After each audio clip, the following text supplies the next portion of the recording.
for another life. You may want to, so we'll just, we need to, you might ask for it, or you might just end up sitting here. We're going to make him sit in just casually. Give him a stick, Mike. Give him a chair and like home court. I will ask him before he walks in, but Yeah. I would not put it past him. Okay, I'm like, that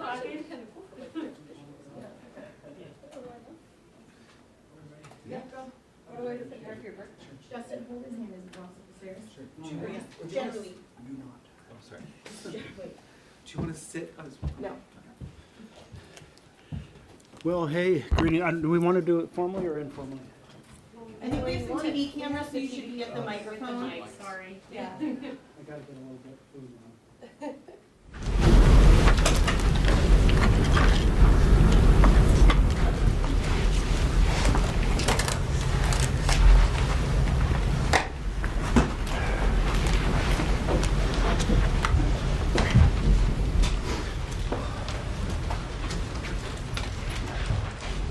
Well, greetings, everybody. Been a long 22 hours and 37 minutes. But I felt it's so important at this moment of time to amplify the extraordinary moment we're in of an aggressive authoritarian takeover of our republic.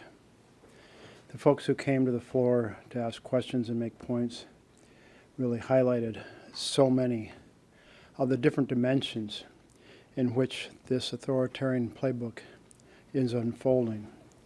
The way it's unfolding in terms of the president weaponizing the Department of Justice to go after a political enemies list. The way it's unfolding with the president seeking every strategy and angle possible to get the courts to give him a green light for the ability to deploy troops in our cities when there is no rebellion, there is no invasion, and no insurrection. The attack on freedom of the press, on our networks, and the pressure that they have felt with the president wielding the issue of broadcast licenses and mergers over the heads of networks, the pressure being applied to universities as to how and they can teach using the pressure of availability of research grants and the ability to host students, using pressure on law firms by wielding the power of government over security clearances, and then denying due process in multiple settings, the due process which is our guarantor of our freedom. The attack on freedom of speech at the universities with the decision to use the early 1950s McCarthyist law that was never used to kick people out of this country, I was told. It was used to deny visas for people coming in, but used in a whole new way to throw people out of the country at universities who expressed opinions on foreign affairs that the Secretary of State didn't like. In all of these dimensions, we see the growth of this authoritarian playbook. But there is one other, maybe multiple others, but one other is that the difference between an authoritarian government and a democracy is whether a group of elected individuals bringing their knowledge and interests from every portion of the country sit down and work out what programs will exist, how they'll be run, and how much they'll be funded, or whether that function is shifted to the executive. When it's shifted to the executive, you have a massive, you have a strongman state.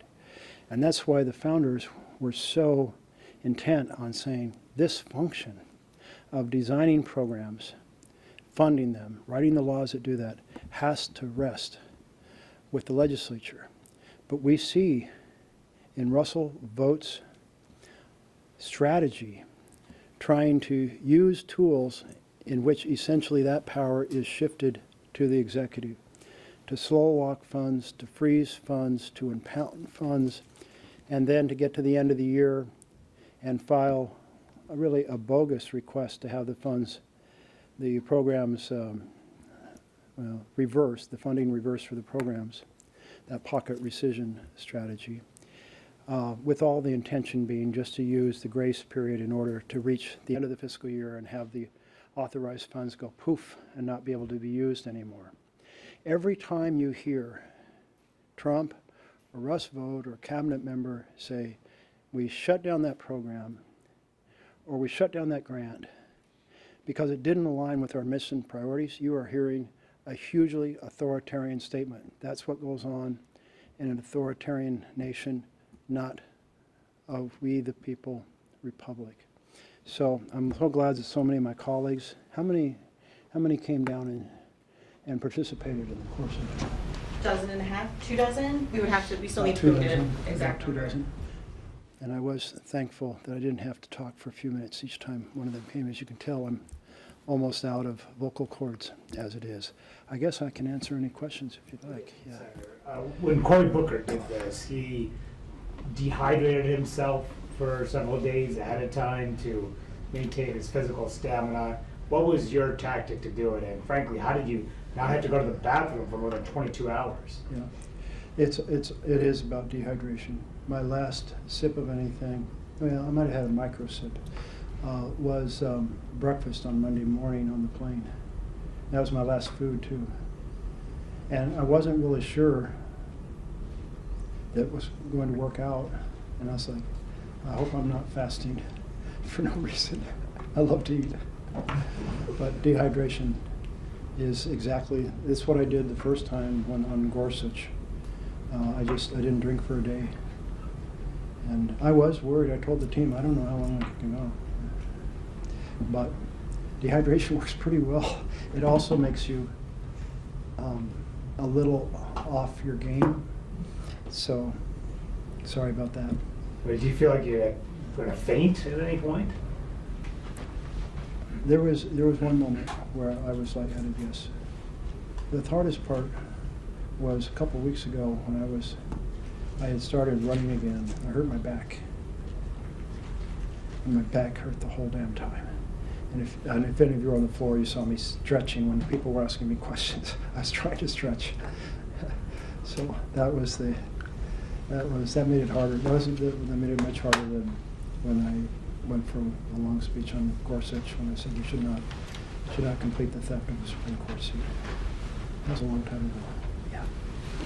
With KPTV, the whole nation was watching this speech, but what do you want to communicate specifically to the people in Oregon, especially as you've been one of the most vocal critics of what's been happening in Portland, and what's, I guess, the headline thought you want people in Oregon and your constituents to take away from this? Oh my goodness.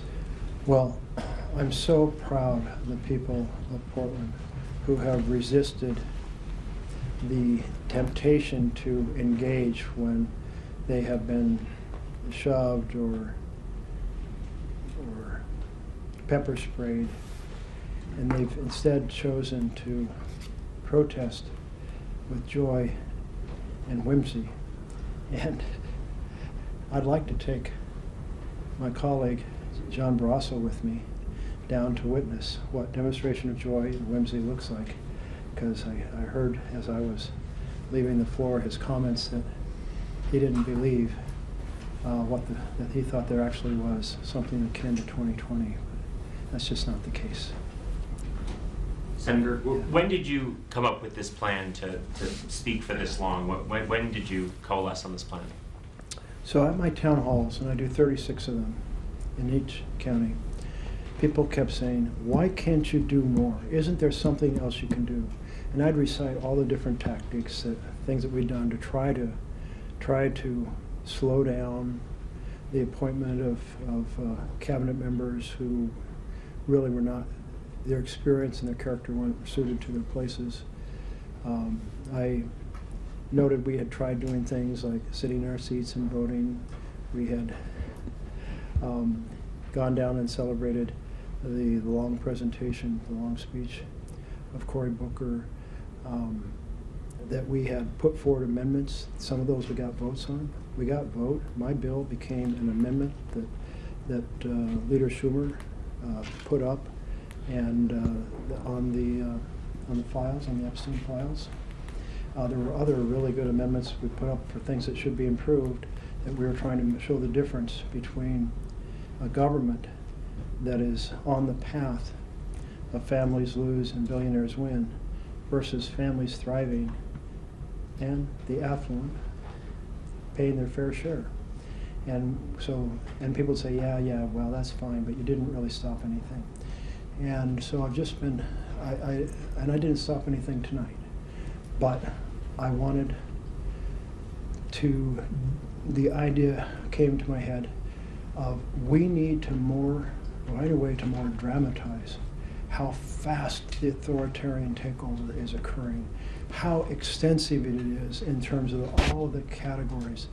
I thought Adam did a great job at the end when he was just going, this one, this one, this one, this one, this one. They were all areas I had touched on, but he did it in a very systematic kind of bullet point style. And I mean, it's just really kind of the norms and the laws and the rights that have been breached in such an extensive way in just 9 months. And one thing my team told me that I was happy about was about, I don't know, 3/4 of the way through, they said, every time you say, we're ringing the alarm bells, they said people online would start putting all kinds of bells on. And you know, anything like that kind of helps spread the word. I mean, the 7 million people who showed up on Saturday, thank you, thank you, thank you for so many citizens understanding we're in trouble. The name of the demonstration just summed it up. No kings. But the president's behaving like a king. And think about the way one of my colleagues on the floor described it this way, and then I repeated it, that in an authoritarian government, the president, so-called president, believes the people are accountable to the president. And in a democratic government, the president believes the president is accountable to the people.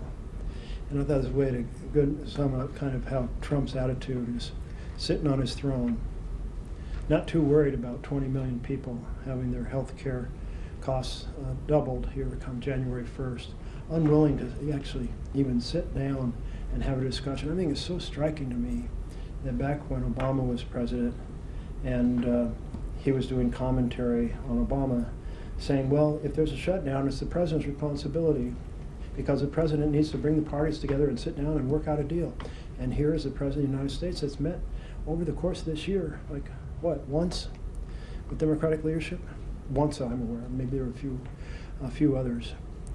And that's extraordinary. I don't think there's been anything like that in the time I've served in the Senate, because presidents understand that they are part of a dialogue that takes place where the principal actors in writing bills are the House and Senate, and the president wants to influence the path, better damn well be meeting with them, building a relationship, having their chiefs of staff and their key policy people build a relationship so they can work through when we're running into a dead end. But to have the president taking a vacation, be obsessed with ripping the back off the White House to build his, what is it, $300 million? I think I heard $300 million, a ballroom. I mean, it's like, and he's just, the Leader Schumer and Speaker Jeffries, not Speaker, but Minority Leader Jeffries, I mean, they asked to meet with him before I left. And they said no. And that, I mean, this makes no sense. And one of the things that we have to recognize is you have these three main features in which an authoritarian government, you have a largely rubber stamp Congress. And that's what we have. When the Republicans here say, well, we can't do that because Trump wouldn't like it, that's a rubber stamp Congress. When the Supreme Court proceeds to add more power to the executive, as they did in Trump versus the United States, saying the president's above the law. You know, I was thinking about how President Trump in his first term kept thinking and floating occasionally the idea of pardoning himself. Well, the Supreme Court did it for him. He can't be convicted of a crime because the president's now above the law. Doesn't have to worry about throwing the pardon power, and the whole executive branch is above the law. Yeah. One more question. Can I ask, you mentioned at the very end of your speech, you thanked the Capitol Police officers, you thanked the staff who had to stay long, extra hours overnight. Many of those people are not being paid right now. They're not going to receive their next paycheck with the government being shut down. Can you talk about how you came to the conclusion to do this speech now, knowing that those people, those support staff that have to be here, aren't going to get a paycheck? Yeah. Well, I think it's just outrageous that we're in this shutdown without any discussions happening, because real pain is occurring for so many. And the having this speech tonight or not having it tonight isn't going to speed up the paychecks. What has to happen is holding the dialogue and actually getting an agreement on either the bills, the spending bills, or on the continuing resolution. But I can tell you, I went around. One reason I was so long coming up here is I went around and thanked everybody who'd been on the floor, including the pages, including the floor staff, including the parliamentarians, including everybody, because I do realize it was such an imposition. It is a massive imposition. It was an imposition for my Republican colleagues, who I went up to the chair and thanked them as well. So I hope that by being forcefully engaged, we will speed up when they do get paid. We'll resolve this crisis, but it is a recognizable imposition to folks. I did feel that the right moment is in the middle of the week, and the right moment is after the vibe had been generated by the No Kings March on Saturday. I didn't want the momentum of that to die down. Yeah, okay, last question. The speech clock did it about 22 hours, 37 minutes, a long time, but a few hours short of the record of 25 hours and 5 minutes held by Cory Booker. Can you talk about why you decided to stop speaking when you did and not go for the record? Yeah, well, so I felt that as an Oregonian, I should at least match the one Oregonian on the list. So I did. Well, I exceeded by a few minutes. Thank you all very much. Thank you. Thank you. Thank you. Thank you all. I didn't set out to plan to go. That was, I knew that I was stretching the possibility of Republicans coming out. What are you going to have for dinner? I just had a slice of pizza. Like, did anybody want pizza?